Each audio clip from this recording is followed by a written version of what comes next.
Yang terhormat kepada seluruh undangan yang berbahagia yang hadir dalam ruangan ini.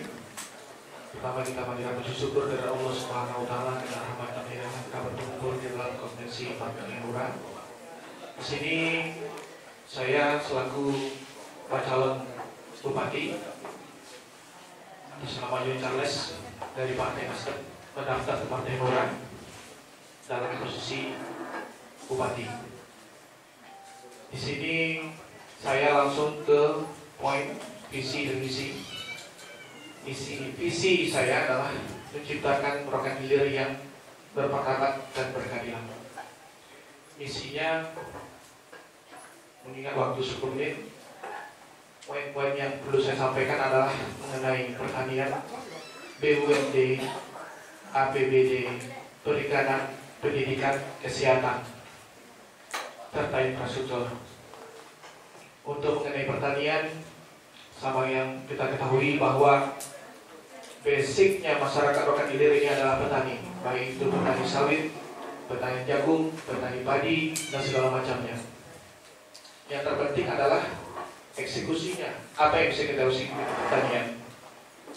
Salah satu contoh di Rokan Hilir ini sebagai penghasil kelapa sawit dan padi sebagai mayoritas. Ini harusnya ada industri kelanjutan.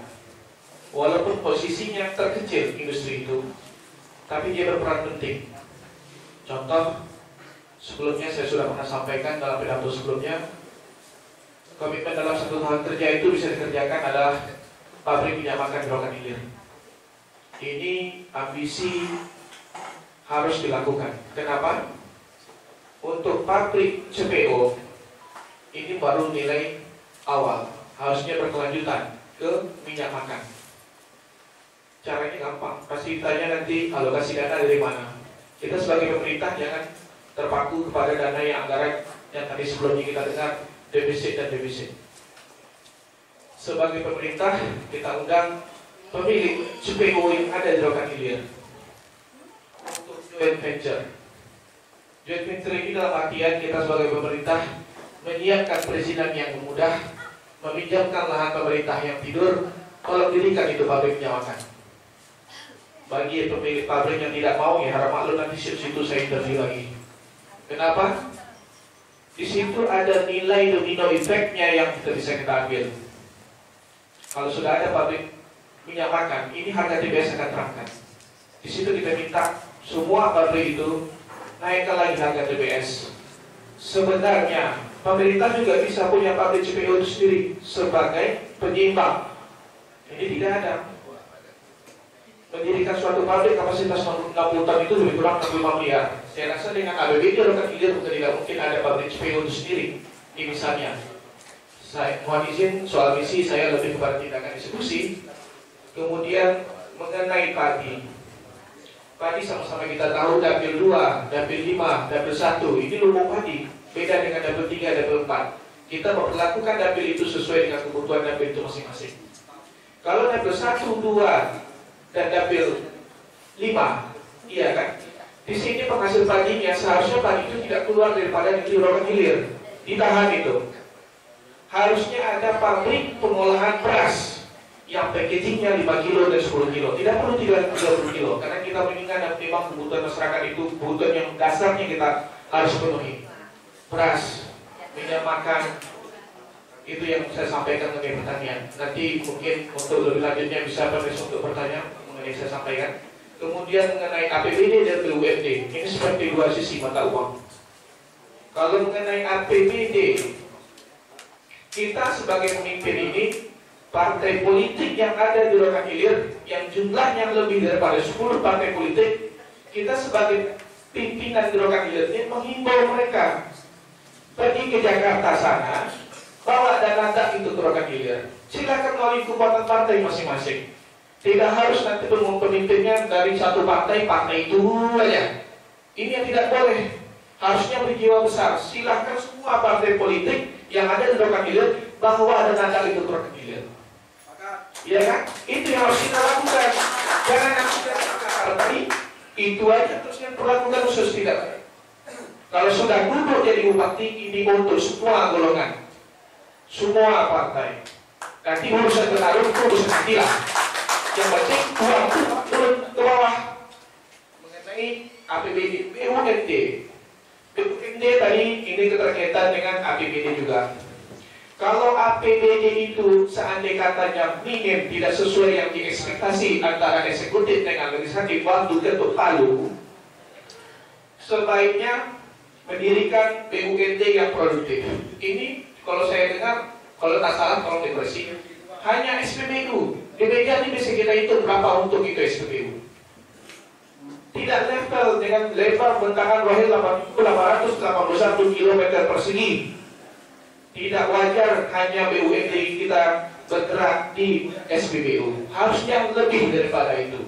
Makanya tadi kalau joint venture berbicara, di situ pemerintah minta saham. Saham itu letaknya di mana? Di bawah BUMD. Kita bisa minta angkanya 10-15%.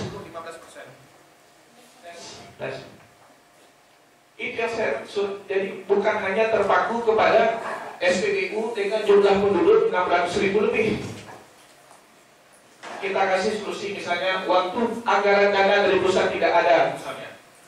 Kita kan bisa ajak legislatif untuk diskusi, bisa nggak dipinjam dulu uang APBD itu, uang BUMD itu, untuk bayar gaji dulu, gaji guru itu.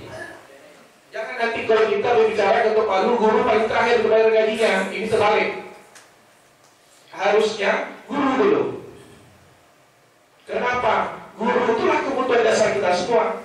Ini berbicara mengenai pendidikan. Iya, jujur aja, untuk apa kita bicara gaji guru sekian-sekian tapi dibayar paling terakhir? Harusnya dia yang paling pertama, pegawai nomor 2. Ya harus begitu, kalau nggak sama-sama. Tapi nilainya yang harus kita hitung. Sesuai tadi disampaikan, berapa persen, 20%, berapa untuk guru? Standar gurunya harus dinaikkan. Kalau gurunya antara dapil 3 dengan dapil 5 berbeda kualitasnya, itu masalahnya. Jadi masalahnya kayak mana? Diselesaikan. Jujur aja di Royal ini setiap tahunnya lulusan SMA dan SMK setiap tahun itu lebih kurang 4.000. Pertanyaannya satu, kemana mereka kuliah? Harusnya Rokan Hilir hadir universitas di sini. Kenapa? Itu strategis. Jujur aja saya tadi siap memindahkan tanah saya 3 hektar untuk pendidikan universitas. Tapi masalahnya izin yang berbeda. Ini bukan barang main-main. Seharusnya pemimpin yang ada di Rokan Hilir ini peka terhadap masalah itu. Bicara SD, SMP, SMA, oke. Tapi yang kuliahnya ada nggak di Rokan Hilir? Kalau yang kuliah Sabtu Minggu, ya mohon maaf, kita harus koreksi juga standarnya. Apakah sesuai standar atau tidak? Banyak itu. Yang perlu kita lakukan adalah dirikan universitas. Ini mimpi bagi anak Rokan Hilir. Ya, kemudian kita harus peka terhadap isu Rokan Blok. Juga pendidikan. Masa putra putri Rokan Hilir jadi tukang cat pipa, tukang potong rumput, tukang penjahit malam. Seharusnya orang wahid itu jadi tim ahli yang diperbincangkan. Berhubung namanya Rokan Blok. Kalau setuju semua, ya apa salahnya? Tapi tetap saya mempunyai prinsip adalah transparansi. Transparan ini adalah bahasa penghubung antara masyarakat, eksekutif, dan legislatif. Percuma kita berbicara anggaran, tetapi masyarakat tidak tahu apa yang kita sampaikan. Kalau sudah transparan, itu mulai dari berhubung ada media. Media harus menjadi jembatan komunikasi antara eksekutif, legislatif, dan masyarakat. Benar, Pak Jonathan? Saya respon kok. Tenang aja. Waktu 1 menit lagi, Pak. Habis ya? Banyak. Infrastruktur lagi. Sebenarnya infrastruktur ini kewajiban sebenarnya. Siapapun pemimpin yang akan datang, infrastruktur itu wajib dilakukan. Bukan poin pertama, tapi wajib, bukan sunnah. Kalau sudah wajib itu poin pokok pertama. Jangan pulang ke kubu, nauzubillah. Kalau ditanya nggak pernah berubah. Berapa lama ke kubu? 1,5 jam. Kalau berubah 2 jam. Kalau hujan 3 jam. Ya jujur aja, seharusnya pabrik CPO yang ada itu CSR-nya kasih dalam bentuk material. Tutup itu doang. Iya. Mohon maaf cara pidato saya seperti ini. Karena jujur aja sudah jemu kita pergi ke kubur Sungai Daun. Saya sudah pernah sampai Sungai Daun. Masih ada kantor pembunuh dari kayu. Masuk akal tak dijual Rokan Hilir seperti ini yang anggarannya 1, sekian T. Waktunya habis, Pak. Ya, makasih. Sekian dari saya. Wassalamualaikum warahmatullahi wabarakatuh. Assalamualaikum warahmatullahi wabarakatuh.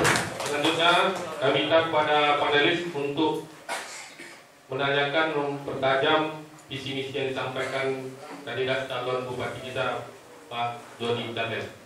Untuk panelis pertama kami minta kepada Bapak Kusalim SHI MPDI. Saya persilakan Pak. Waktu 10 menit Pak ya. Baik, langsung saja ini.